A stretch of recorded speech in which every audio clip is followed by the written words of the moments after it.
innovation and entrepreneurship are fundamental to human progress.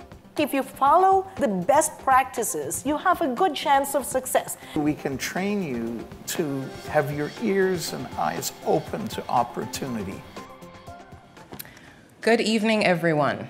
I hope you're feeling as excited as I am for the launch of Entrepreneurship 101's 10th year. We are very excited, my colleagues and I are very, very excited to begin the 10th year of E101. It's an important milestone for us, and it's been an amazing journey thus far. And we have Jon Worren, Tony Redpath, and Cynthia Go. Tony and Cynthia started Entrepreneurship 101, so you'll get a chance to hear from them this evening about their own journey and their own thoughts and their vision behind the program. Before we get into that, just a very warm welcome to all of you, including our webcast participants. And I'll show you the list of our satellite centers. We started with 3 satellite centers last year, and we have about 10 this year joining us from all over Ontario. My name is Gina Leslie. I manage the Entrepreneurship and Innovation series here at Mars. And it's been a pleasure working with Mars the last year, working with Entrepreneurship 101 over the last year. We're very grateful to the Mars leadership and to CIBC, who has sponsored the program for many, many years and helped us to get to this point. Again, a big welcome to our satellite center partners from all over Ontario. Haltech, Norcat, and Innovation Factory started with us last year, and as you can see, the list has grown considerably and is still growing. We have a lot to cover this evening. I'll give you a brief overview of why entrepreneurship matters to us here at Mars, then give you a quick summary of what Entrepreneurship 101 is, including the course structure, how to verify your attendance. Jon will take you through the details of Entrepreneurship 101. So I won't cover too much of that. Then in his lecture, he'll speak to finding and validating your business idea. And we'll have the pleasure of hearing from Cynthia and Tony, who will speak to their insights as they've gone through the journey over the last 10 years. They'll also give you some tips on how to leverage the resources that are available to you, not just here at Mars, but within the entire ecosystem within Ontario. If you do have questions, we will have questions at the end, so if you do have questions, there are microphones in either aisle. We do ask that you use the microphone not only for the benefit of the person on the other side of the room who might not be able to hear you, but also for the benefit of our webcast participants who are participating by video. And for those of you who are on the webcast, participating by webcast, there is a question widget. There's a widget for a live chat, as well as a pod for sending your questions to us. And I'll be moderating the Q&A, so whatever questions you have for the speakers and for the panel, I'll be able to send that to them, and you'll get your answers that way. So why entrepreneurship is important to us here at Mars. There are several different reasons, not the least of which is the fact that we believe entrepreneurship is a major driver for economic growth.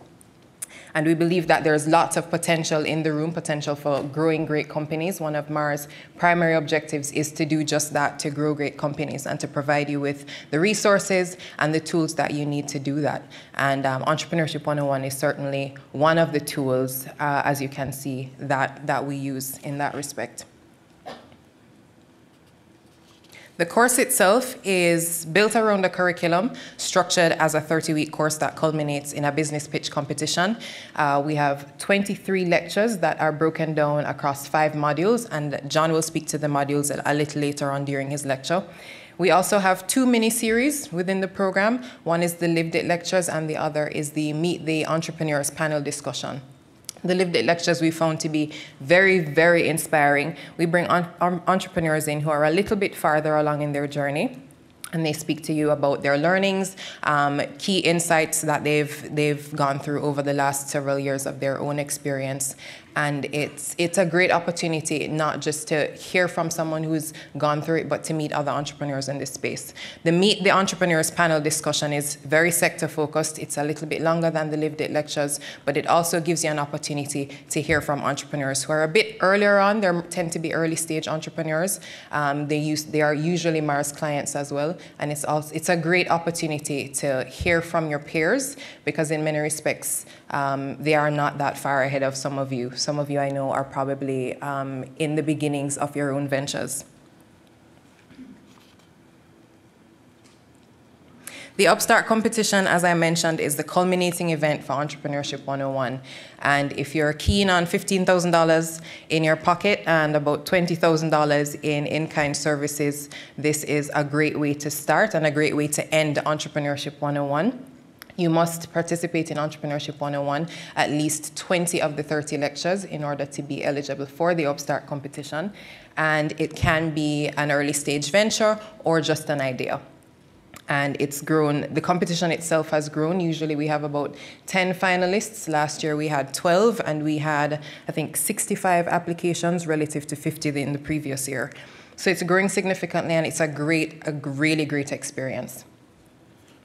All the ventures must fall into one of the 3 categories here at Mars that we focus on: information and communications technologies, health, and clean tech. Verifying your attendance is not only important for the Upstart competition, but also if you're interested in receiving a certificate at the end of the year. 60% or 20 of the 30 lectures is required. In terms of verifying your attendance, if you're participating live in person in the room, just make sure that you have the QR code on your ticket scanned before you come into the room. We close the registration desk at 6:15, so it's good for you if you come in early, but I'm there, the app is on my phone, it's not that big a deal. I'm not going to chase you out and say, no, you can't verify your attendance if you come a little bit late. We do have overflow seating for people who come in late. So if you're running late from work, there is seating in the lower concourse section here. And for the next few weeks, we'll also have extra seating available in CR3, which is on the ground floor.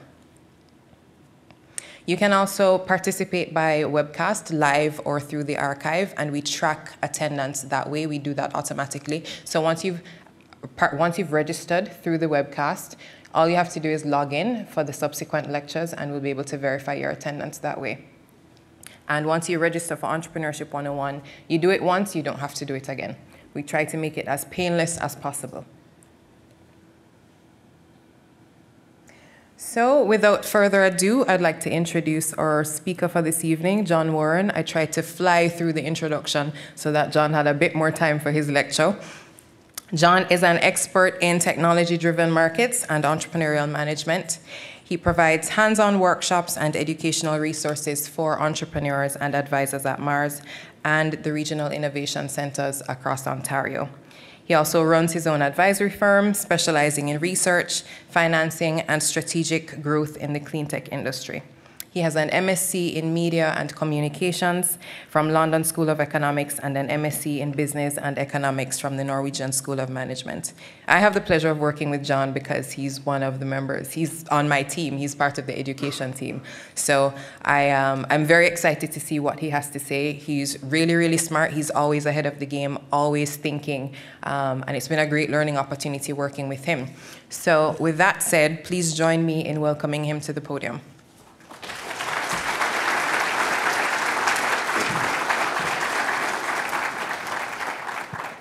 Thank you, Gina. There's a lot said there that I'm not sure I can live up to, but I'll do my best anyway. It's great to see so many of you here, and it's a great honor and privilege for me to be your first lecturer of this season's Entrepreneurship 101. As Gina mentioned, it's our 10th anniversary, and because it is the 10th time we're kicking it off, we've invited back Cynthia Go and Tony Redpath, who were the instigators behind E101 10 years ago. So I'm going to talk about roughly 3 things today. First, I'm going to talk about where we are here in the Mars building, why that's connected to the journey. I'm going to talk about the program and the journey that we're going to go through. And finally, I'm going to moderate a panel discussion with Cynthia and Tony. just by show of hands, for whom is this the first time you're at the Mars Center? Okay, that's a bigger number than I had anticipated, actually. So we're right now in the auditorium, and this is part of what we call the South Tower here at the center. So the center consists of several buildings, but at the core of the building is the old Toronto General Hospital that we here we used to call it the Heritage Building, but it's right now called the John Evans Wing. And the old Toronto General Hospital has deep roots in innovation. This is where insulin was discovered and administered back in the winter of 1921-22 by Frederick Banting and Charles Best, who was his student. So obviously, insulin was a major discovery. There's been other discoveries from the Toronto General Hospital. But for those who've been here before, you may have noticed that we have Frederick Banting's desks sitting out in the auditorium at some place. So, but suffice to say, this is a great site to have an innovation center. Looking outside, we're sitting in the middle of a very exciting area of Toronto. Toronto is one of the most multicultural cities in the world, and we're surrounded by many great institutions. We have world-class academic institutions here within the square mile of the Mars Center. And in total, on an annual basis, I'm told that over $1.2 billion is spent on R&D. That makes this a very, very productive area. And in fact, this is the second, on an annual basis, this area produces the second highest number of peer-reviewed papers in the world, only beaten by Harvard University. So that's impressive stats. You know, we're close to the downtown finance area, and we're also surrounded by a number of high-quality creative institutions like the AGO, ROM, the Gardner Museum, and OCAD University. So all of this is what helps us help create this location a very exciting place to be. So what, other than being a great place, what actually happens here at Mars? So just take a few minutes talking about that, because you'll see it transpire during the course, and I thought it made sense to talk about how we look at this at a higher level. So the purpose of Mars is very straightforward. Our mission is to help promote innovation for economic and social benefit in Canada. So and to do that, we use a number of different levers. The first one is that we work with talent, individuals who are interested in innovation and creating change. We help work with ventures, or startups as we call them. And we try to work at the systems level, helping our systems become more innovative. And at the bottom of that, the innovation platform in place, which I just talked about as the real estate and the community that we're here, are key to what Mars does. So I'm going to go into a little bit more detail. So on the talent side, we offer a number of different educational and skill-building programs. In fact, we are Canada's largest online and in-person education organization. Since 2009, we have 50,000 people that have participated in one of our programs, and in at least one of our programs, and more than 2.5 million people have been to visit our website that provides a lot of the resources for entrepreneurship. On the venture side, what we do is quite structured, actually. You can see it's shaped like a funnel, but other than education, which I just talked about, we provide market research, we provide business advice and mentorship, and we provide access to capital. And we've been working at honing this process over a long period of time. I can tell you that there is no particular formula discovered yet for exactly how to create a high-growth venture, but we're working on it, and we're working pretty hard at it, and hopefully that's, we're not doing too shabbily. Just last year, this is results from a survey that KPMG did of the startups in our system here. And over the last few years, they've raised over $1 billion, and it's been growing rapidly from year to year. So we take that as a great encouragement for some of the work that we do here. At the systems levels, we're really trying to do two things. So the first thing is recognizing that our systems need to change as the world around us change. And we're trying to make them more receptive to innovation. It's really important that when we have discoveries in areas like health and energy, that our systems are capable of adopting them, of using them, of becoming early adopters and customers and provide validation for our startups. So that's the first thing that we try to do. The other thing is that these are big, substantial areas of our economy. And if we can make them drivers of our innovation economy, then we achieve something really, really important for our economy as a whole. And we have a number of initiatives, the Center for Impact Investment, Mars Data Catalyst, the Advanced Energy Center Solutions Lab, and Mars Excite that do all work on different aspects of change for our, at the systems level. And it's very, very exciting work, and they're producing some very, very interesting things. Just a year ago now, the Center for Impact Investment, for instance, launched something called the Social Venture Connection. It was a partnership with a number of other prominent supporters in our ecosystem here. But by and large, what it is, it's a catalyst that allows people, philanthropists, and other types of impact capital to find ventures, to find and finance ventures with a social purpose.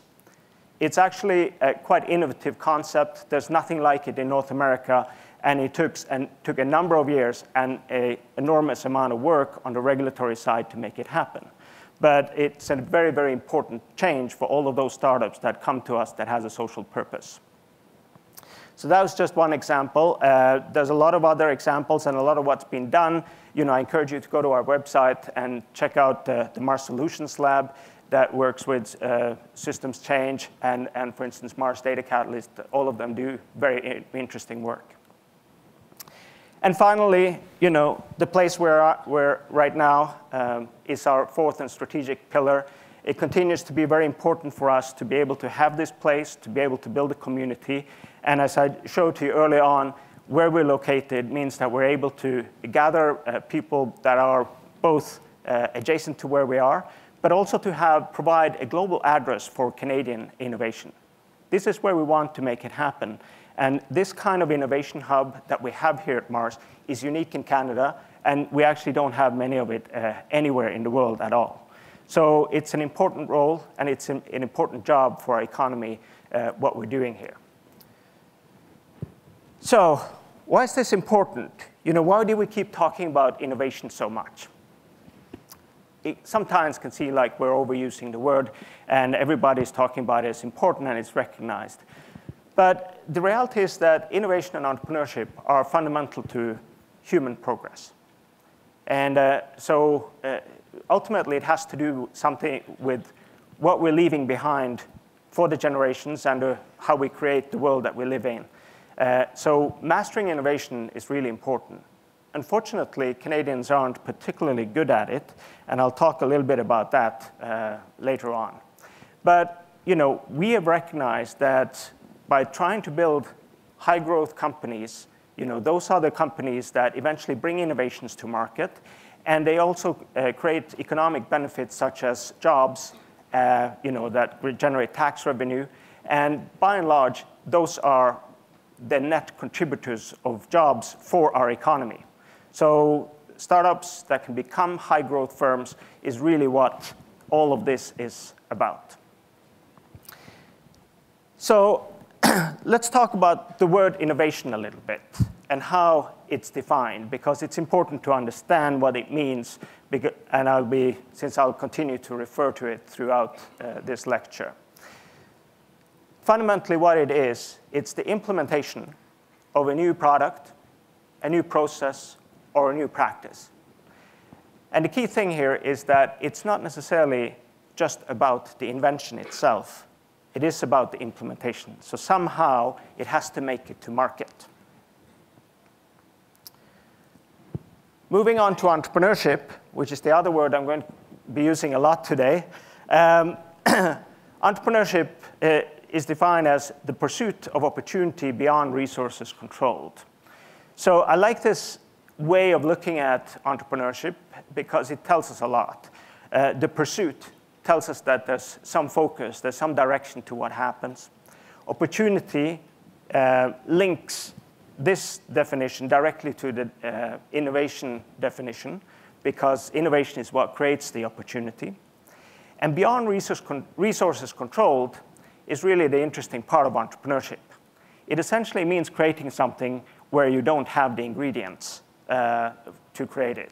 So when you're talking about being entrepreneurial, that it's really a mindset where somebody is able to create something without necessarily having all the ingredients at their disposal. And for a lot of startups, that is the reality. And it's tough, but it's also a lot of fun to make it happen. So going back to Canada's innovation performance, to quote our CEO, Ilse Troynicht, she says, innovation is Canada's unfinished business. And we can look across media, and on a regular basis, they'll tell us that we're not doing particularly well. The World Economic Forum, in fact, last year said that our innovation performance compared to other competitive economies, we're actually dropping in our performance. So this is an issue for us. It's a real issue. And in fact, I've seen research suggesting that for each of us here in the room, it represents a loss compared to the US economy of $7,000 per year. Think about that. For each of us, it costs us $7,000 per year. Anyone here that would like $7,000? Yeah? I thought so. So it has direct impact on our standard of living, on the life that we have here, and also what we can do and provide for in the future. Len Waverman, who's the dean at the Grota School of Business in Hamilton, he says that he thinks the reason for this is not necessarily that we're bad at coming up with inventions. Remember I told you that this area produces more peer-reviewed papers than anywhere else except for Harvard. The problem is when we try to make money of these discoveries, we can't bring it to market. And so this brings me to today's lecture. My job here is to introduce this season's Entrepreneurship 101. And when we put together, Gina and I and the rest of the team at Mars, put together the curriculum for Entrepreneurship 101, we'll look at this issue of bringing innovations to market. So you'll see that our curriculum is about taking innovations, figuring out how to de-risk them, try to understand how we can finance them, what's the best way of operationalizing, who's the customers for this, and then executing on that plan. So that's what lies ahead of you of the next 30 weeks of lectures, or 29 weeks, I should say. So enough about us. Tell us why you're here. So who's got a business that you're working on? Show of hands, please. OK. I would say probably 10, 15% here, maybe. OK. Who's here working on a product? You don't have a business yet, but you have an idea. Like you're really, OK. 10%. OK. And who's got neither, but are what I will call entrepreneur curious? OK, so that's the most of you. Is there anyone else that is here for a different reason? Somebody say looking for the $7,000. OK.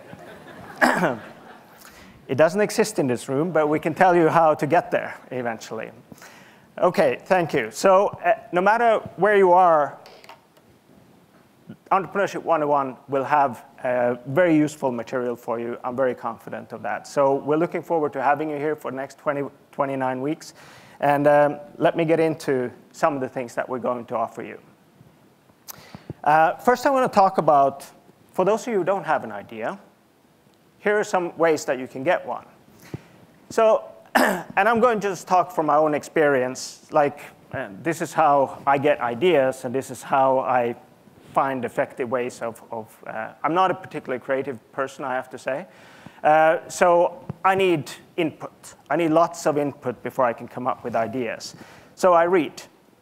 And when I read, I try not to read stuff that I'm educated in, because I'm done with that. Like, I've read a lot of that kind of stuff. I went to school for that. I'm trying to get new stuff. I'm trying to get new insights, things that maybe come at, what they say is from the left field, different perspectives. Watch TED. It's pretty ubiquitous these days. Every little town with some self-respect has a TED event. So there's a rich, rich selection of TED events.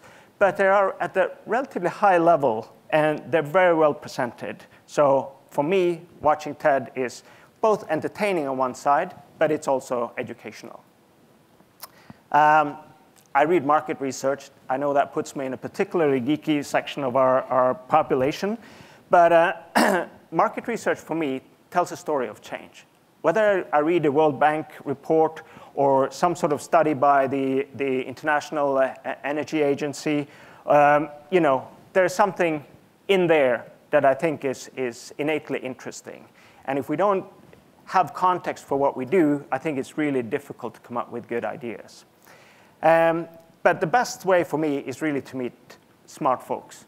People that are slightly different from yourself, people that work on interesting things, and that's why you come to places like these, to network, where you can have a great range of different people from different backgrounds.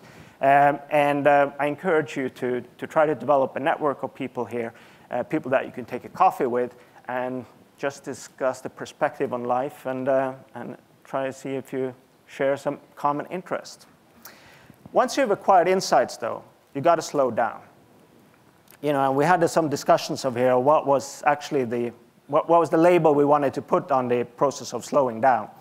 I called it meandering, but somebody said let it percolate, so I'll leave it to you to pick a word that works for you. But essentially what it is slowing down the brain. Now, if somebody here, is there somebody here with a neurological background? Okay, so I'm not one of them, so I might be saying something completely wrong here, but my understanding is that when you slow down, the chances of your left brain communicating with your right brain through the frontal cortex is greater. And there are studies showing that it actually is a hardwire. There's linkages there. And the left brain is kind of the logical, it's where it stores information and what you have, and the right brain is your creative center. So if you can link not insights to creativity, that's when you get ideas. And for me, that works in a number of different ways, but if I do something that I don't normally spend time doing, like going for a run, for instance, or make some food, that's when I get good ideas. Swimming is one of those things that I love doing, but it's hard to write underwater, or in the water, so it's not a great way for capturing ideas, but it's there if you have that skill to remember it. Whatever it is, that's your thing. This is one way you can get ideas. Good entrepreneurs are people that look at life slightly differently than most of us.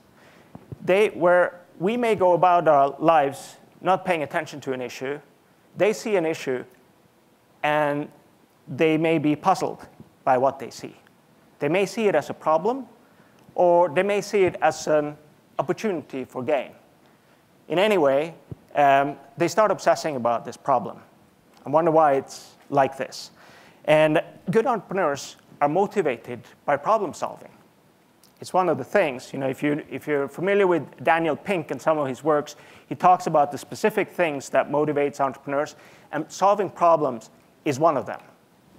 And they are consciously or subconsciously, they obsess about this. They think about this problem. They're slightly annoyed by why the problem exists and nobody has done anything about it. And they're thinking about ways that it could be solved. For this phase of the journey, Entrepreneurship 101 has a number of different lectures. We have a lived it lecture next week with Alex Kroon, who's had a great entrepreneurial journey.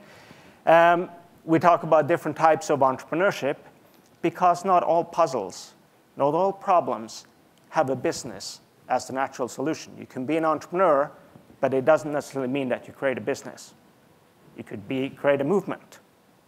Not everything has a monetary outcome attached to it, but ultimately what entrepreneurs want is to achieve some level of change. Maybe you go into politics even, if that's the change what you want. Or you create a not-for-profit because that's how you're wired. So the different types of entrepreneurship talks about the choices that are available to you as an entrepreneur. And then we're going to go into some of the entrepreneurial practices, some of the early stage decisions, and some of the early processes that are necessary for entrepreneurship. Next in the entrepreneurial journey is that at some point, there's all this obsessing ends up being an idea. I think I got it. I got the solution. I think this will work. So when an entrepreneur gets this kind of an idea, or think they have the solution, we have another set of lectures for you. Maybe there's some IP that you need to protect, copyright, trademark, even a patent filing. In this particular area that we are, where a lot of people are doing lab-based discoveries through academia, there's maybe a basis for a patent. For others, patent might not be the right solution, but it's an important lecture just to understand whether or not it's something that you should do. We talk about business model, business plan. These are important instruments in helping to understand what is the potential business aspects and the building blocks that I need to be aware of as an entrepreneur. So very interesting part of the lecture series, and I think, if I'm not mistaken, that this model happens later this fall, maybe crosses over slightly to early next year. So you have an idea, and you're looking at firming it up a little bit, and you think, well, could this become a business? Is it potential that this could become business, or should it become something else? So you start looking for a market. Is the customers? Are there other people that feel the same way as I do? And to help you with understanding the customer aspect, well, first of all, I want just to show this quote from Peter Drucker, who's a great thinker on the topic of entrepreneurship. Just reminding us that the purpose of a business itself is to create a customer. They don't necessarily exist as, they're not ready-made, they're not off the shelf, if you're coming out with something really innovative. And that's why we use terms as like customer discovery and market development. If you're doing something very innovative, they aren't just ready there and waiting for you. It's a process of getting your customers. But in terms of the lectures that are on offer here, a lot of different aspects of marketing, how you can explore markets, analyze markets, connect with customers, engage directly in sales conversations, and dealing with negotiating and eventually also the supply side of things. So this is a really crucial aspect of the entrepreneurial journey, because the next thing that you're going to want to figure out is, do I have the basis of a business here? So until you have your customers sorted out, you can't really make that decision. So that's our recommendation for you, is that you follow this path of investigation if you're exploring your idea, and think about whether or not this should become a business. Because not everything should be a business. I've been there myself. I can promise you, I thought I had great ideas. And after trialing and error, I realized that this is just going to remain a hobby of mine. And for some of you, that might be the case too. And the other thing that is important in this kind of journey is that not get too obsessed with your idea. Because if you know how to get one idea, you know that you're going to get another idea that may be even better the next time around. So if you get too preoccupied with one particular idea, you may be closing your mind off to the next great idea that could come your way. So anyway, if you do decide, yes, I have the basis for a business, the next module will be called management. And here it talks about some of the key aspects of what it entails to start a business, both on the sort of people power side in terms of building a team, getting a board of advisor, but also introducing the financial aspects of it, because businesses ultimately do exchange money both ways. So you need to have financial planning and budgeting as part of that process. And finally, you want to understand impact. So remember I talked about Daniel Pink and the things that motivate us early on. And whether it's in work or elsewhere in life, most of us are looking to find some sort of purpose. And businesses that have a purpose that is bigger than making money are ultimately the ones that are becoming successful. In fact, when we look across our client base here at Mars, about 70% of our entrepreneurs tell us that they have started the business with a particular purpose in mind. Not to make money, but to achieve some sort of change. And I think, I'm not super intellectual in terms of motivational theory, but I think one of the reasons why that is that money, whether it's paying ourselves or paying employees, only has a short-term benefit. And for some of you who understands the Maslow hierarchy of needs, knows that money maybe matters for the first step in the pyramid to give us some security. But what really brings out top-level performance in all of us is this kind of self-realization idea. So that there's a greater purpose to our business not only helps you motivate and work through the barriers that you have to work through as an entrepreneur, but it actually also helps you attract talent because other people are interested in the same impact that you're trying to create. So, so for that purpose, we have a series of lectures around the money aspect. And it talks about the various types of financing that is available. If you have, and essentially it's determined by two ways of looking at impact. One is the scale of impact, whether it's global or local, and the other is the nature of the impact. Do you make a significant difference to people's lives or not? So that will essentially determine what kind of money is available to you, whether directly from your customers and in a bootstrapping way, or that you can get external money to help you build and run your business. But here's the thing. One of the motivating factors why people start their own business is another thing that Daniel Pink referred to as autonomy. So we'd like to be our own bosses. We want to call the shots.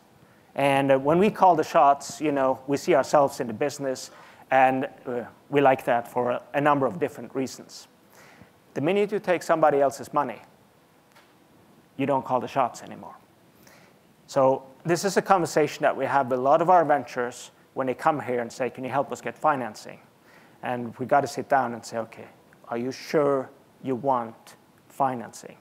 Are you sure you want somebody else's money at this point in time? Because then you start working for someone else. So it helps having that understanding, and we certainly encourage having that conversation. Okay, 60-second networking break. So I'd like you to turn to the person next to you to introduce yourself and ask, what are you working on and why are you here? 60 seconds divides up to about 30 seconds per person. Go.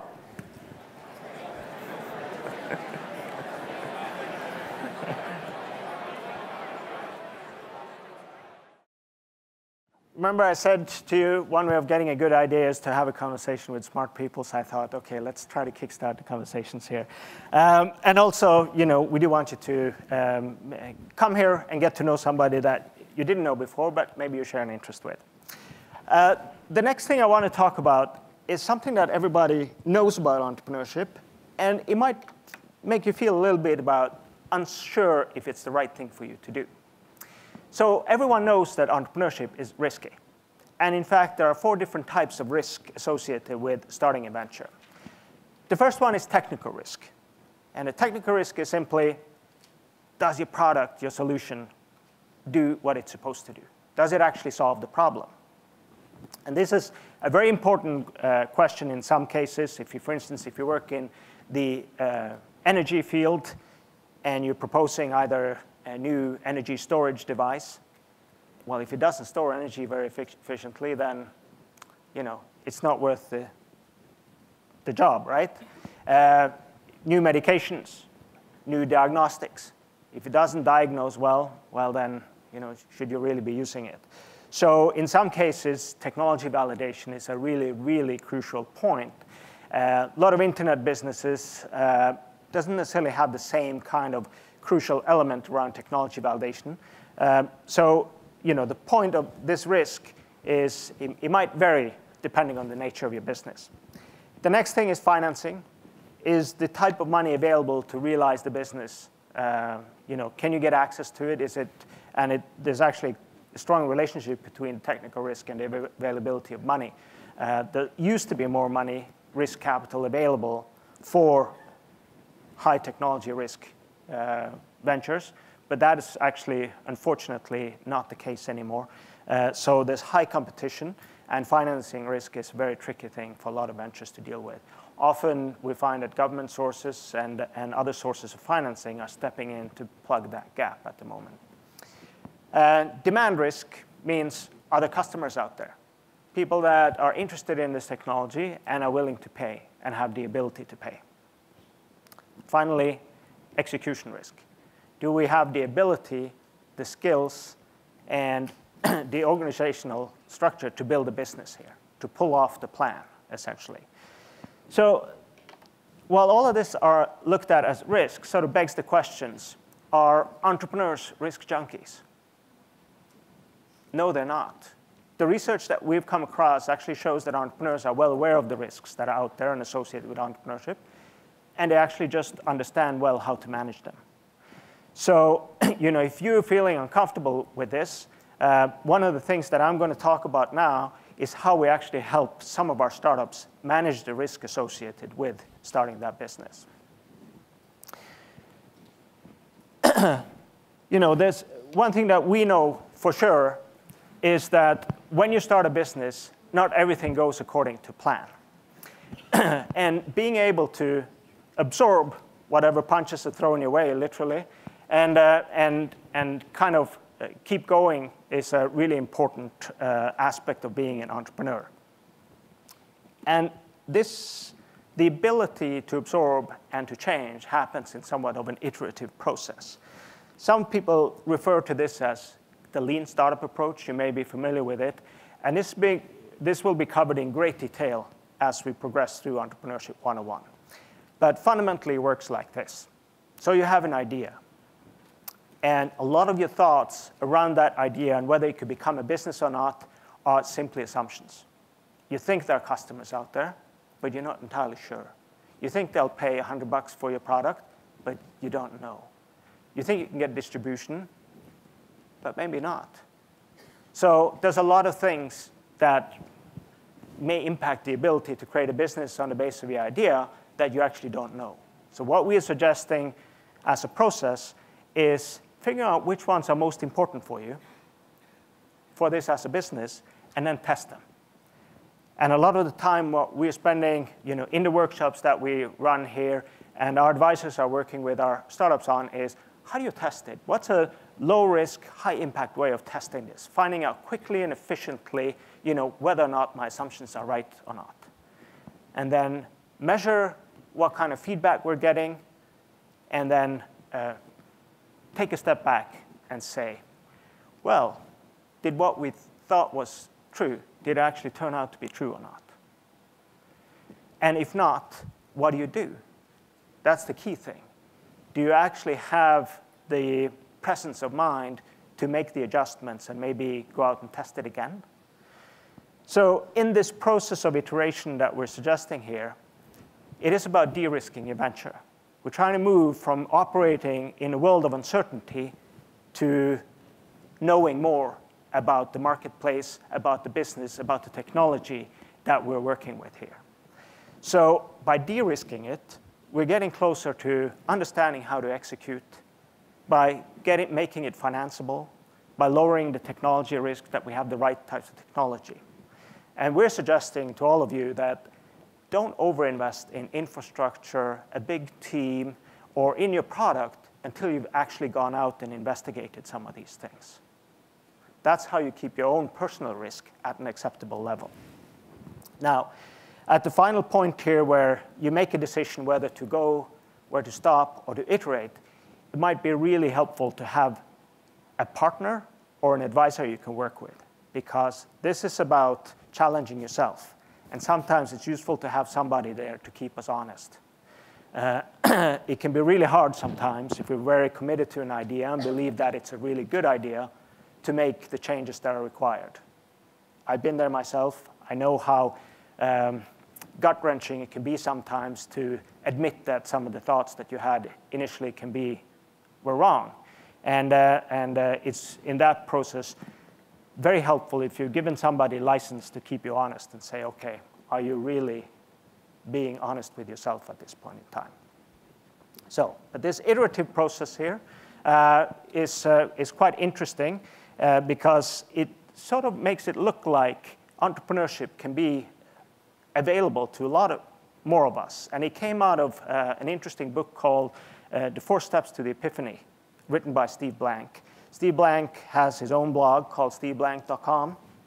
And I encourage you to check it out. He writes about iteration, pivoting, customer development, all of these kind of things on a regular basis. And it's very, very useful. The key principles that Steve Blank said to us is that launching a new venture is not the same as running an established business. Because in the early stages, the startup is searching for a business model, whereas an established business already has a business model that they're executing. So what the activities that we do in that phase vary a great deal between a startup and a business. So the search process is really what takes place in the startup phase, and the objective of the search process is to find a business model. Once you find a business model, you try to scale.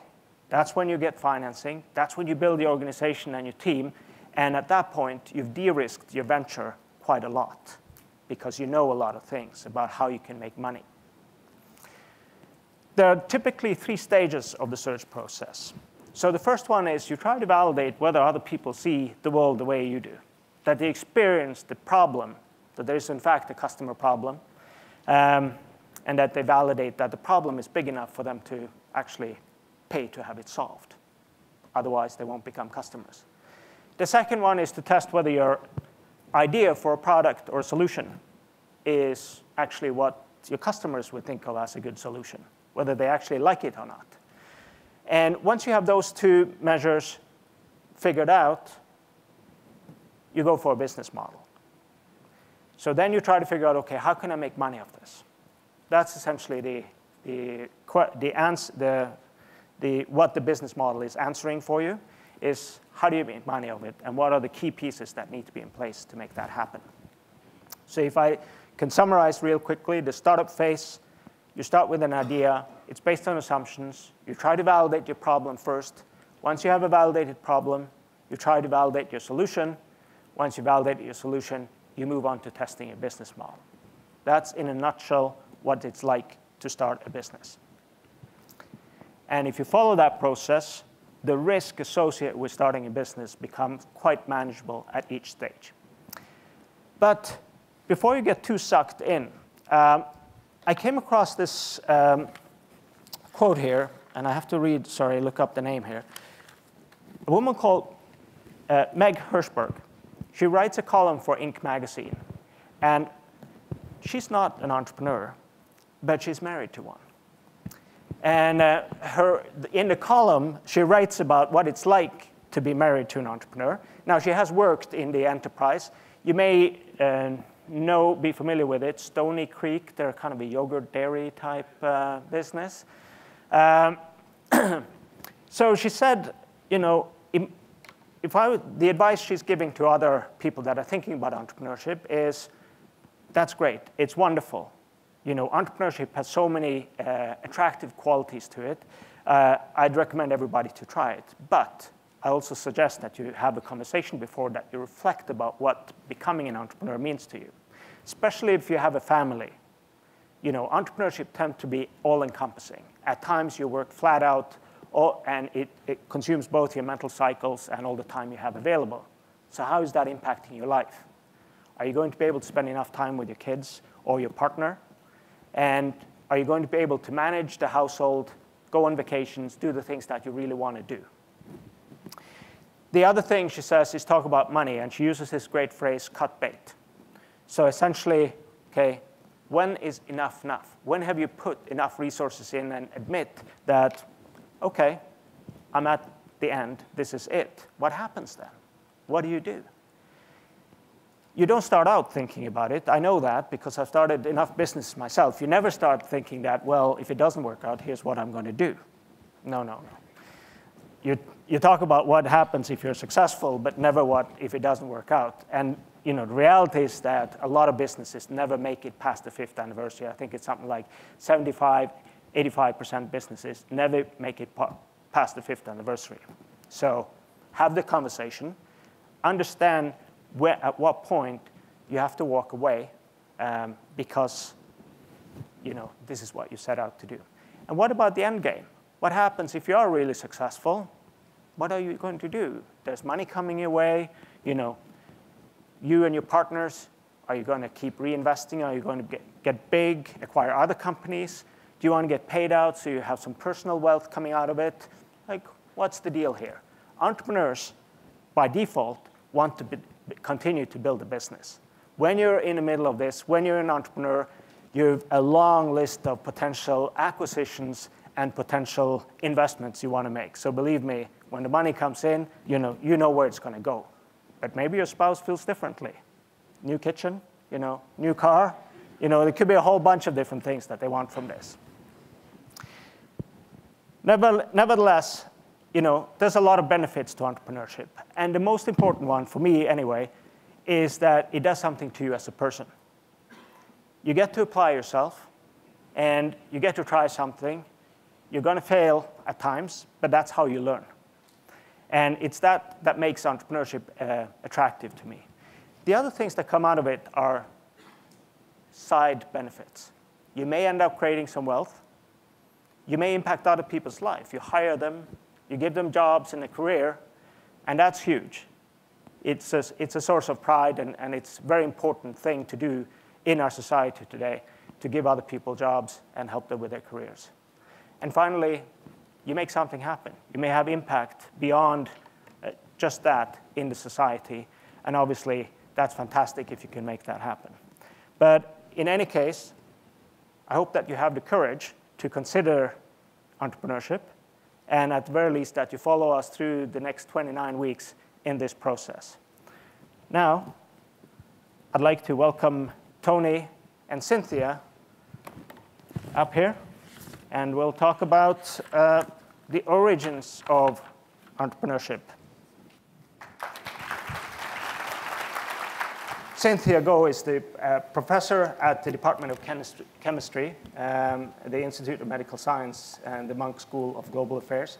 And she's the director of the Impact Center at the University of Toronto.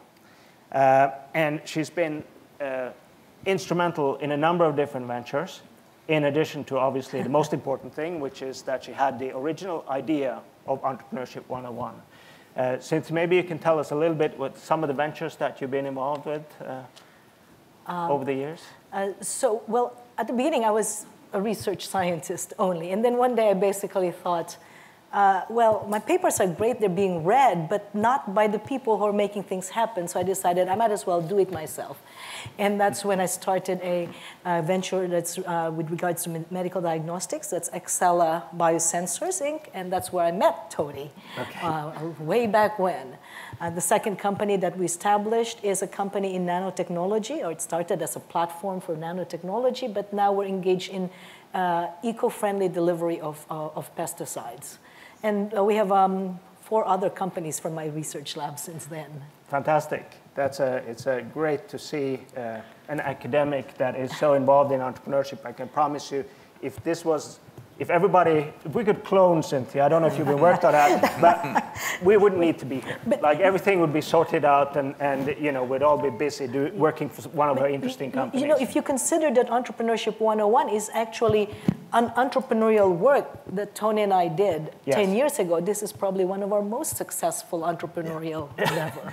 Right? Wow, fantastic. All right, so let me introduce Tony briefly. Tony is a fellow here at Mars. I'm not exactly sure what that means, but you can explain. Neither am I. No, okay, fair enough. But yes, fair enough. I mean, we are entrepreneurs, and if it means that you've been thrown into a new title, I'm sure you find ways of making it useful to yourself. But he came to Mars from Primaxis Ventures, Technology Ventures. And he was my investor. Oh, okay, fair enough. In the old days. And he still is active mentoring entrepreneurs in environmental, advanced materials, and manufacturing market. And he's been working a lot on the programming side at Mars. That's how I got to know Tony. He was the instigator of the Business Mentorship and Entrepreneurship Program here, and has done a number of other important programs here. So I think, if I'm not mistaken, you're both chemists? Yes, Yes, that was a chemist question. How many chemists in the audience? Come on, don't be back. Good. Excellent. Okay. Perfect base to start from. When I joined Mars, despite not being a chemist, I had to sign under the fact that chemistry is what makes life a better place. So, you know, that's how the chemists rule this place. Anyway, Cynthia, why don't you tell us about what created the idea about Entrepreneurship 101 in the first place, and 10 years ago, where were you when that happened? So it actually, before the 10-year period, Entrepreneurship 101 was something that happened at U of T. And I told you before that I was just a professor working in the research lab, and then I got this inkling to build something to really show the world that my research is actually important, what I know is important. And when we were building Excella, I met a lot of really interesting people, and I learned a lot. And I thought, I wish my students could learn all these things. So one day I said to Tony, I really want to create a program that is, at that time, people were hiding the fact about entrepreneurship, and nobody was really doing it then. And so we started, that's why I said it's an entrepreneurial endeavor, because we started it with no permission, no money, no nothing, and yet on day one, there were 90 graduate students who came. Fantastic. And so when Mars opened the following year, Ilse said, look, can we share in this? We can hold it at Mars, or on alternate weeks, we'll have it at Mars and at the U of T. But on day one, I mean, it's so exciting to see you here, because 10 years ago, I can remember 5:30 in the afternoon, I walked towards Mars, and there was a long line of students coming from U of T, coming down those escalators to go to this room. 436 people on day one. And I don't have room for 436 people at U of T, so ever since then it's been here, and Mars has done a wonderful job, encouraging now not just the students, but everybody else to come. So Tony, is that how you remember the story, pretty much? What I do remember, and if you get to know Cynthia, Cynthia's enthusiasm is infectious, and when Cynthia says, let's us do this, you don't say no. And it resonated with me. It was such a great opportunity. I have been an entrepreneur. I have tried to raise money. I had the opportunity to sit on the other side of the fence as a venture capitalist. It taught me why nobody would give me money. in the past because I wasn't saying the right things. I didn't understand what I was talking about. So a chance to team up with Cynthia and actually share this experience that we had and the connections into the community that we could bring to the table to help students was an opportunity not to be passed up. Yes, and out of that first year of those students, we have 2 companies that were built at the end of the period, and those 2 companies are solid companies right now, creating jobs, creating great products. Fantastic. And folks, that's what we want too. 2 companies. I am asking you. Can we all get together? At least 2 companies. Well, that was year 1. And when we moved to Mars the following year, there's an explosion of the number of companies. A lot more than 2. Yeah. Fair enough. Yeah. 10 times, right? It's yes, 10 years. So yes, it's 20. 10 years. Okay. Yes. Bit of a more challenge, but we got the Upstart competition. There's money at the end of the tunnel. So let's hunker down and create those companies. So one of the things that is maybe more of philosophical nature, at least for me, is this whole notion that entrepreneurship can be taught. Cynthia, coming from academia, what are your thoughts about this? Is it something that can be taught, or Well, let me put this. I don't see why there's an issue why it can or cannot be done. I cannot teach you to become Steve Jobs, but I can teach you to be a competent entrepreneur. Just as you can't teach me to be Wayne Gretzky, but you can teach me the principles of hockey so I can play at a certain level. Probably not very well, but that's okay, right? So I don't see why entrepreneurship would be different. And Tony, do you have a perspective on this? Very similar perspective. You will hear a number of successful entrepreneurs say you can't teach entrepreneurship. Actually, since many of them come from California, what you'll hear them say is, man, you can't teach entrepreneurship. It's like trying to teach surfing. You just got to get on your board and ride. They're only partially right. The better analogy to me is like driving a car. If you want to learn to drive a car, the only way to do that is to get behind the wheel and drive. But we don't let you do that without learning the rules of the road. Because unlike surfing, when you're on your own, the moment you pull your car out from the curb, you're facing traffic. And you know what it's like downtown here. You need to know what that 8-sided red sign means, okay? When you get your certificate at the end of this course, I think what I hope we can give you is the rules of the road for entrepreneurship. And that is eminently teachable. Whether you ever become, as Cynthia says, whether you become a good entrepreneur, or whether you become a good driver, I mean, I know everybody here, of course, are good drivers. It's the other idiots on the road. But at least you will know what the rules are. And if we can prevent you from becoming roadkill on the entrepreneurship landscape, then we've done our job. Well, but there is something to be said about failure, though.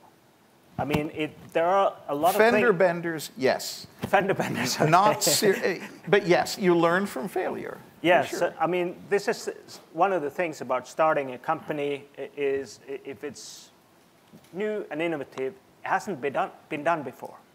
So it's not that's where we deviate from teaching driving, is that there's a level of uncertainty that we can't necessarily get away with through lectures or other types of entrepreneurial things, and that's where you have to try to make failure your friend. Fail in ways that don't kill you, but maybe just... I actually take issue with this, defeatist attitude. I mean, I have nothing against failure. Sometimes things are going to fail because wrong place, wrong time. Okay, that's going to happen. But this thing about that the statistics say that 75 to 85% are going to fail. I'm sorry, I teach at university. I'm not happy when 75% of my students fail. My job is to make 75 to 85 or more percent to succeed. The 10%, I cannot do anything because they didn't come to class, right? They didn't follow the instructions, right? Yeah. And so I really think if you follow really meticulously the best practices, you have a good chance of success. Now, certain things you cannot do anything. If the economy crashed, you're just unlucky. Yeah. But it's not a failure. Okay, so you had something that crashed, but you had a good idea. You're going to recover. You're going to do something. Yes. Maybe I'm an eternal optimist. I think a lot of entrepreneurs are. Thank you, Cynthia. Can you talk a little bit about changes in academia and industry, each of you, in terms of how that is impacting entrepreneurship going forward? So the situation you face in the world right now is either you're going to look for a job or you're going to make your own job. If you don't know entrepreneurship, you cannot make your own job. So you're stuck with only one and no choice. So isn't it good to have two choices at least? And that's my argument why you all should learn entrepreneurship skills in academia, because it's about having an option. And the changes that's happening right now is great, because now I don't have to hide and say, oops, by the way, I'm going to teach entrepreneurship in the corner, which is almost what we had to do 10 years ago, right? We had students coming from the university who seriously said, don't let my research director know I'm here, because he'll think I'm wasting my time. And I would echo Cynthia's comments. This is not about getting a job, it's making the job. And many of you, I mean, we realize not all of you are going to go out and launch your company the day the course is over. Many of you will go out and get a job. But you will be if it's with a small company, or to a certain extent even with a large one, you will be a better employee. If you have a broader picture of what it takes to run the business, you'll understand that if you're a techie like me, marketing actually has a purpose. They're not just a pain. They exist for a reason, and I need to help them, because a good company needs both. And then, if you get seasoned in a company, there's nothing wrong with saying, now I'm ready. I've learned a lot in this sector. Now I'm going to make the jump, because I've got those ideas that Jon has been talking about. I know this marketplace. Now I can start. So we're patient. You don't have to start at the end. But as Cynthia said, you have that in your mind, that it is a perfectly viable option to go out and make a job and create jobs for others. Yeah, I think that's a really great point. And as a matter of fact, we see that over the last couple of years, there's been an increased focus on what we call entrepreneurship. Yes. The people that can work within a corporate setting to make things happen and help make their organization more innovative. If you're in a large corporation and you're pitching an idea, trying to get budget, that's the difference between an intrapreneur and an entrepreneur is very, very subtle at that point.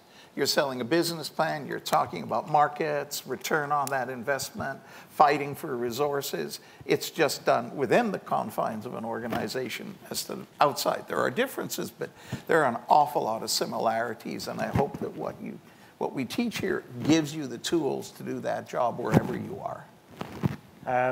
Just going to give you one more question before we open up for questions from the floor here. What advice do you have for the people that are here today and that are following in the satellite centers and the webcasts around? What about the road ahead for them and attending Entrepreneurship 101? Okay. My experience about teaching entrepreneurs, it works best if you actually have an idea. Yeah. So you do everything that you hear. You think about all of what you hear in terms of your idea. It doesn't mean that your idea is going to be great. It might be that at the end of the road, you're going to say, this idea is actually not very good. But it makes you participate in the course instead of just passively listening to what people are saying. So think of an idea, start working on it, even if you have to drop it later in favor of something else. Yeah, and I would say picking up on Jon's, that jigsaw puzzle and pathway.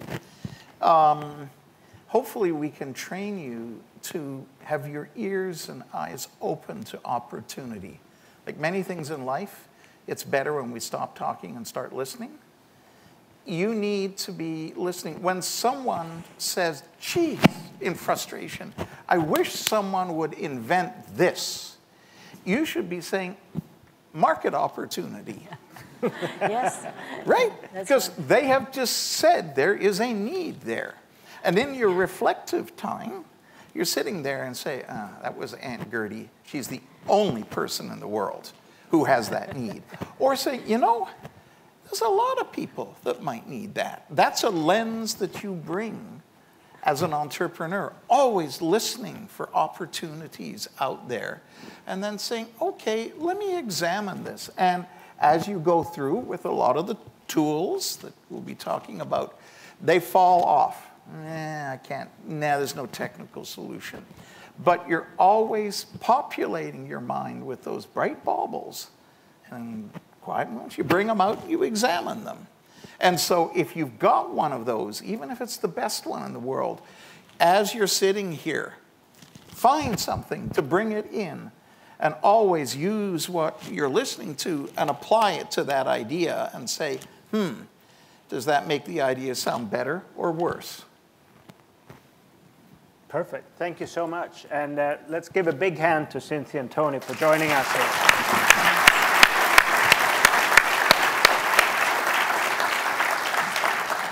And thank you for coming up with the idea of Entrepreneurship 101 in the first place. As you can see, you're able to come here. It's a free event. It's an event where the community comes together, and we provide it not just here, but as Gina said initially, it's broadcast through webcast. And we have probably more than 1,000 people following live. And at the end of the years, something like 20,000 people would have watched this video. So it travels, and hopefully it has a certain amount of impact. Now we have microphones in the aisles over there and over there, and we have about 15 minutes for questions. So please come up to the microphones and let us know what's on your mind. Yes? Am I the only one? Okay. Thank you for the whole event. One asked the question, so I've already got a master's degree, and I've been in academia my whole life up to now. I want to direct the question to Cynthia and ask, why, like John mentioned in the presentation, that this region has the second ranking after Harvard in terms of the peer-reviewed papers. But still, we probably have not seen this translated into economic effect or probably job market. If I ask you this question because you have been in academia and you're the starter of this E101, what would be your first answer? What is the major factor in your idea? I think there is a big misconception in the world that the product of a research lab is products. I take issue to that dean from the Groot School of Business, right? The product of a research lab is knowledge. So when Newton wrote F equals ma, that did not create a rocket ship.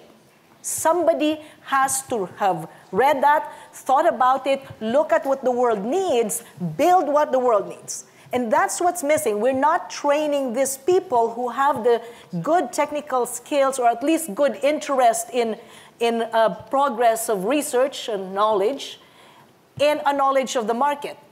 Because I remember when we started this idea of Entrepreneurship 101 for all the students who are not in the business school, people told me, what's the big deal? We just take an MBA and stick it into your lab. And they take what's in your lab and then they turn it into business. I said, well, gee, if it were that simple, right? Because I don't create a widget. I create science. I create new knowledge. Now, in my case, then I started training my students and myself to look at what are the problems of the world so that this knowledge can actually address the problem of the world. So there's this big missing step. And we don't have to be shy about ourselves. I think it's the same in the US, it's the same in Europe, and the same in Asia. There is a big gap of translating from research to product. So it's not just us. So I don't know what this thing about, Canada is less and innovative. I want to see where these numbers came from. Right? I think we're highly innovative. But you're right. We are missing an opportunity. We have amazing research results just in this area. So think of it as an opportunity. Let's grab them and do something. We need to connect them to the market.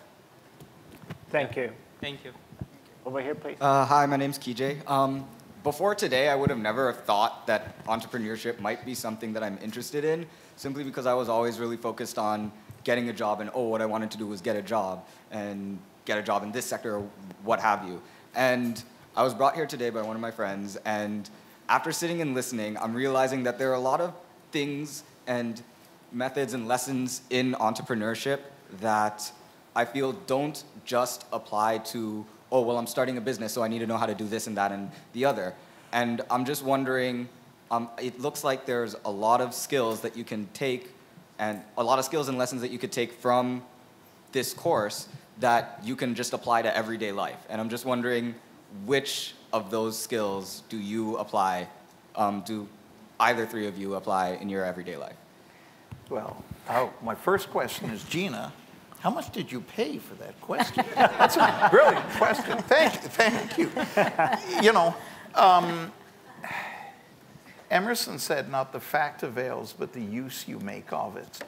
That's what Cynthia's saying. I mean, we get information. How do we apply to change the world, to make things happen? And yes, a lot of the things that I think we will be talking about here are useful in general. Yes, raising money. That's a stand-in for getting resources. How do you convince people to back your idea? And that may be helping you. So that's a generalization of getting people to invest in your company, getting people to invest time in your charity. So, I mean, I don't want to push this analogy too far, but I do think there's useful, generically useful things I hope that you'll pick up from this. Would you believe I'm shy and I hate socializing? So do I. I'm shaking right now. Yeah, I'm shaking. But to practice enough networking, I can go into any room in network. For me, it's you know, if you're kind of falling flat on your face a few times, like I have, then the next time around doesn't scare me that much. So I think what entrepreneurship's told me that, and you know, I'm happier to try new things in general. So, thank you. Sorry, can I jump in real quick, John? Sure. Because we have a few questions by webcast. Okay. We have one participant who wants to know if it's worthwhile to pursue their business idea full-time or to do it part-time while they're still in their full-time job. What's better and what's less risky? Well, I think it is possible, if you follow Entrepreneurship 101, to understand the basics of the process, of the entrepreneurial process, and to investigate your idea and its viability to quite far along before you leave your job. And I wouldn't encourage anyone to leave their job just on the basis of a hunch. You know, we talked about the iterative process of trying to validate whether or not the idea has any legs to it, and I certainly would encourage them to try to figure out ways of testing their assumptions and acquiring the knowledge to see whether or not it's worthwhile taking the next steps. First of all, thank you guys. That was a very informative, personal, and meaningful panel discussion, so I really appreciate that. My question is very simple. I have a bunch of ideas. How do I narrow down which one to pursue? And I have heard the word passion thrown around a lot for these questions, and I don't buy it. And then the second thing is I kind of familiar with the lean startup process and starting with a thing and then pivoting it eventually to get to a business model. My question is not that, is how do what's in your experience with people you have advised or mentored, how do I find out where to focus, or how have others solved this problem before me? So you have an idea that you're working on? I have a few ideas, yes, and I'm working on a few of them. Okay. So if you remember the definition of entrepreneurship, it talks about the pursuit of opportunities beyond your resources controlled. So the pursuit suggests a focus, and the first thing that you have to realize when you're in the lean process is that there are certain things that you have to focus on and other things that you have to leave behind. And if you're pursuing certain things, you know, the initial thing might be just a sort of that you do, it might be sort of a back of an envelope type calculation where you try to figure out, well, if I pursue this, what could the product be? What would be somebody potentially be willing to pay? How many people are there of those kind, you know, so what's the market? And how much money would I need to put this in place? And if you compare your ideas that way, you pick one of them, the one that looks the most likely to you, and you apply the lean process to that. And as per Cynthia's suggestion, you know, bear that idea in mind as you go through Entrepreneurship 101 here. And you know, maybe down the line you'll get other type of insights. So you can always go back to some of the other ideas. Thank you so much. I can add a little bit Please, to that. yes. So, well, you can go through a process and evaluate which one is better or not. Now you say they're all equal. Well, one of the advice I would have is, well, then do it one at a time. Fail in one, do the next. That's one path. The other thing, and that's what we actually do with platform technology. If you have a platform technology, it could do this, it could do that, it could do that. No. Make a product, let that, if that fails, then do the next one. The other thing you can do is try to find people to work with you. Okay, why do I have so many companies? Because I don't run any of them. I partner with my students. Each of my students has a company that I'm a partner with. I multiply myself that way. Wow. Mr. Redpath, would you like to add something? I would say, I mean, you in part answered your own question. Focus, focus, focus. You cannot launch 3 different ideas at the same time. That's the surefire way of guaranteeing that they will all fail. The best advice on choosing one is talk to customers. That's always. People, particularly with a technical background, you know, we don't like to go and talk to customers. We like techie things. They will, you know, write a list down, pros and cons of each. Talk to your marketplace, and they will help focus you where the opportunity is greatest, and then you have to steel yourself to putting the others on the back burner and dedicating yourself to making that one succeed. Thank you so much, guys. Really appreciate that. Okay, over here, please. Sorry, I didn't know if Tina had. I do. That's why I'm taking turns. This is a question from one of our webcast participants. I have a working idea with a verified implementation. Do I need to start a startup company with a team, or can I start alone for the first year or so? Can I go it alone for the first year or so?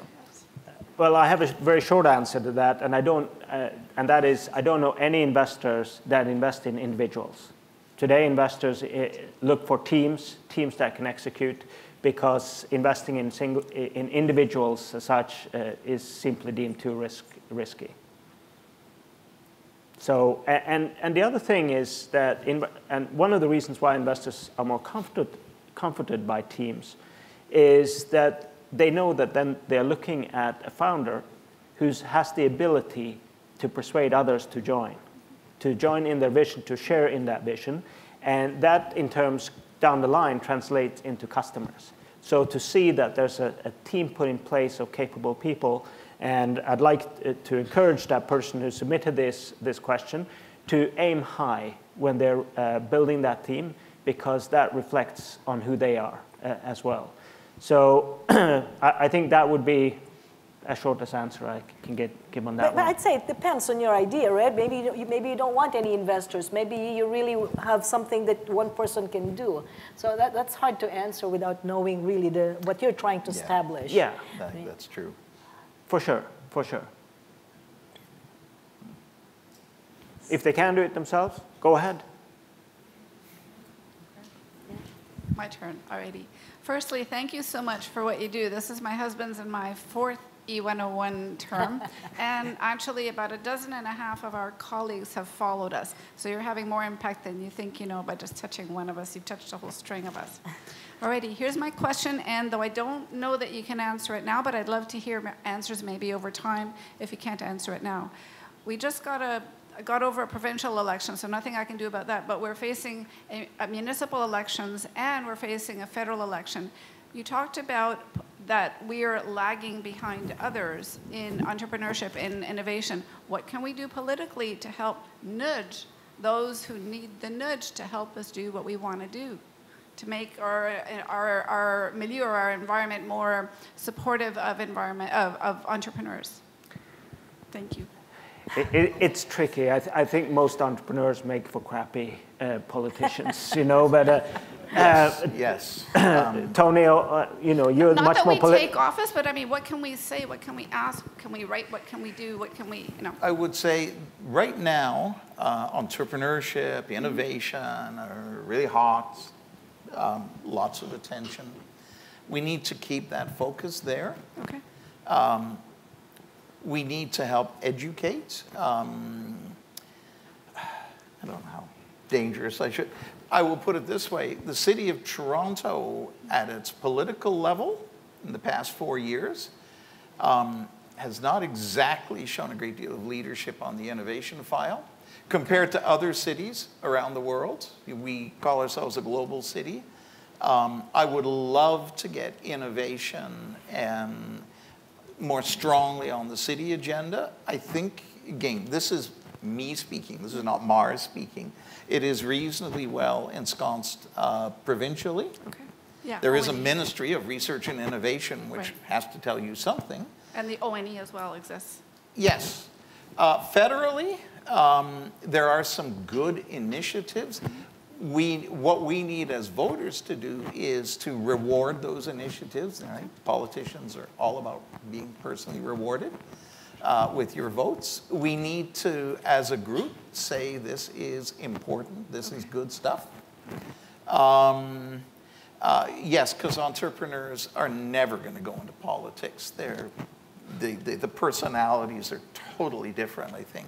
You lose your soul in politics sometimes. Yeah, well, you need to, but as entrepreneurs, we need to get out of the boardroom or out of the lab and make our voice heard. Okay. That's easier said than done, but that's the strongest thing that I think you can do. Thank you. Yeah, I think if you have an idea today, you're working on a business, you live in a Toronto or another municipality that has election, it couldn't hurt if you picked up the phone or wrote an email to whoever's on election and asked them what their thoughts are about innovation and what they think, what kind of plans they have. That's one way of making sure that they understand it's important to you. You know, I know that on the surface they all like to say that they're so friendly towards business and what have you, but you know. But I will give an example in the city. Toronto has, I think it's a director level, responsible for the film industry. Mm-hmm. And they are there to pave the way, to bring productions and the jobs, and they do a great job of that. Do we have a director for innovation, for high tech? We are supposed to be, and I think we are, Canada's largest center for innovation. I mean, maybe the city could have a director for innovation and to help all of the incubators. Sorry, don't get me started. It tells you, you know, we create departments in government to manage things we think are important. If this is as important to Toronto as I really believe it is, then make it somebody's job to help all of you succeed. Thank you. Okay. Thank you so much. Hello, Tony and Cynthia. It's been a while since I've seen you. I'm also a 4-year veteran here at Mars. And also, if you remember over the years, I'm actually from California, so the story was really nice. Everything is gnarly in California. Yeah. So let's start with the beginning. I think that my question would be phrased in regards to what would be the necessary components for courage. Now, the reason why I say that is because when I first came 4 years ago, I got inspiration through Mars to start my own venture, the Accounting Networking Society, which is basically a society that's designed to help employers and accountants come together more ethically. So basically, what could you say, since we're all entrepreneurs, and I think if that's what everyone here is on that level, as far as what is necessary for that key ingredient for us to take that first step? Okay. So, you know, as in anything, practice makes perfect, right? So I'd say try to do something entrepreneurial in a small way, something without too much risk to you. Start an organization that you can control more, right? Just do it. And somebody asked me for one-word definition of entrepreneurship. I say Nike. Okay, just do it. Okay, and start with a risk that you can tolerate, and then next time you'll have something. You need a good feedback. But if you practice, even with small organizations or a small product that you created, and you just tested out whether you can sell it on the internet just to see, then you feel good about yourself, and you're also trying to apply a few of the lessons without so much risk. Because we're all afraid of risk, actually. Right?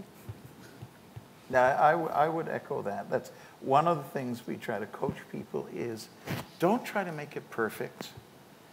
Get out early. Fail early is a standard saying. Get out, try it. Get something good enough. The founder of the first company that I ran had a great saying, better is the worst enemy of good. If you get something good, try it, as Cynthia was saying. Even if it's not good, try it anyway. And it doesn't have to be, you learn from doing that. Too many people say, I have a grand ambition, and I'm going to spend a year building my business model. Oh, no. Pencil it out. And then talk, listen to people, sound people out, get their feedback. If they say you're nuts, listen. Say why. What would you do different? And then hone it. But always getting out there is, just do it. Yes, absolutely. Thank you. Okay. Hi, hello everyone. I would like to thank Mars for providing such an amazing seminar, because I'm a first time coming here and I'm really like it. And my question is regard to business which involves different regions or countries, like for example imports and exports. So what do you think? What are the hurdles to start business related to those things? Do we have any success stories related to these things? Are we going to cover that as part of seminar? Import and export, not directly. I think the model idea that we had from ours, it doesn't mean that it doesn't work for other, but for Entrepreneurship 101 was some sort of an idea that emerged to create something here. We're really about trying to figure out how to create high growth companies at Mars. But a lot of the practices that we're going to talk about here are going to be relevant for even import and exporting business. And in fact, the hurdles of setting one up today is lower than it's ever been. You can set up your own website and it costs almost nothing. They come in, nice wrapped up bows and, not like it was 10, 15 years ago when it was a huge project and very expensive to build a website. You can go to a very successful startup in Ottawa called Shopify, and they'll power your backend, your e-commerce platform, in a very seamless and super efficient way. There's all these components that are really easy for you to take and start and get going in. Import-export business, you could start it on eBay, you could start at Kijiji, what do you need? It's almost nothing. You could run it out of your bedroom with all you need is a smartphone, really, to get it done. So the investments required, the time required to get going, to test out and figure out what works is I think, within anybody's reach these days. Okay, thank you. Hi, my name's Diana.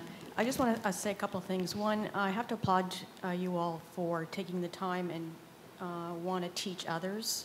This is so important because I'm a great believer we learn more things, better things, we become better people, better communities. So that's really fantastic of you. And I'm like a sponge, I want to learn. I feel like previous speakers, you have that fear, like you know a little bit, but you don't know enough. So I hope to be able to learn a lot more at the end of this session so that you reduce that fear and you feel you have that confidence to jump in, because I'm assuming, because I don't like to assume, but I don't know enough, and I feel like a lot of people are like that. We want to feel like we can gain that confidence to make that jump. And I think I have another venture for Cynthia, and you might want to think about it when you have some time. this Entrepreneurial 101, this is something that's really great. We were talking about with the city, different levels. You know, that type of thinking, that creativity, thinking outside the box, thinking of all different types of possibilities should be implemented in public school and high school. And there should be more of that, and exercises and programs and projects, that type of thing. It should be done at those levels. Yes. And that's something that I would like to see Yeah. implemented, as well as, like you were saying, there should be somebody, as the city and the different levels of government should be listening to this. They need people in charge to be doing that, or looking after entrepreneurs, helping them, putting somebody or a few people in charge of that, or a department, because that is very important. It's important to the growth of all of us, country, and going down the road. So yes, I think that's for world economy. Thank you very much for that, and I'll get your letter to send to my president. Actually, no, I've already started. We started a course for undergraduates at U of T. I have a packed room right now. 400 is the biggest room that I could find. I have completely packed room for second, third, and fourth year students in typically arts and science. It's called Innovation and Entrepreneurship, where we talk about the process from research to innovation and invention, all the way to building a company and acquiring entrepreneurial skills. And we even go through a couple of lectures on doing, we do brainstorming session for them to come up with ideas and evaluate ideas live, and it's fun. I love it, but you know, we need bigger room, because I had a long waiting list. They can't come in. We need to connect people who make those decisions. We need to get them together, because it is important. And also for women, because women, you know, sorry men, but they're not promoted enough, and that's not for you, or you shouldn't be. It is very, very important. And at that age, because I'm involved in a lot of community things, they think they can't do it or they shouldn't be doing it, and that's wrong. A mind is a mind. You need to expand it, regardless of whoever it is. So, thank you. Yeah, it's important. Thank you. Last question of tonight. First of all, I would like to thank you for this session. It was really informative. My question is about being a venture capitalist after being a startupper and entrepreneur. So do you think it takes different skills for one to become a venture capitalist? That's my first question. And second question is actually, how do you become venture capitalist? Third question, why would you want to? Good for you, Tony. You need a thick skin for both being an entrepreneur and a VC, but for different reasons. You need a thick skin as an entrepreneur because the VCs will keep saying no, rejecting you. You need a thick skin as a VC because the entrepreneurs will say very nasty things about you when you turn them down. There is nothing like being a successful entrepreneur to train you for the VC business. Or at least have operational skills. Most VCs, you know, talk about how do you become one. Many of them come out of finance. And I've worked with a lot of good VCs from finance, but that's financial engineering. How to structure a deal so you make a lot of money, even if no one else does. You also need skills in the real engineering world to understand, is this widget really going to work? Does anybody care? And so ideally, an engineer who understands financial engineering is a great combination. The VC community in Canada is not healthy. There are not many funds. There's a lot of wannabe funds, and not many actually have money to spend. And a VC without money, I leave you to complete how useless that phrase, you know, the right phrase there, fish with a bicycle or whatever. It's very, very hard to crack into. That's, you know, that's all I can say. We have had graduates from this course who have actually cracked in and spent a while and then gone out to join and start new companies, having learned, never hurts to learn the other side of being the other side of the table. It's a small community, and it is not particularly healthy right now. So I'm not a good career choice, I would say. Not right now. hopefully that'll change. Because we do, God love them, we do need them. We need their money. That's right. Let me correct myself before Cynthia does. Yes. Okay, thank you. Okay. All right. Well, that's it for now. Thank you so much for staying with us tonight. And I look forward to seeing you come back to Entrepreneurship 101.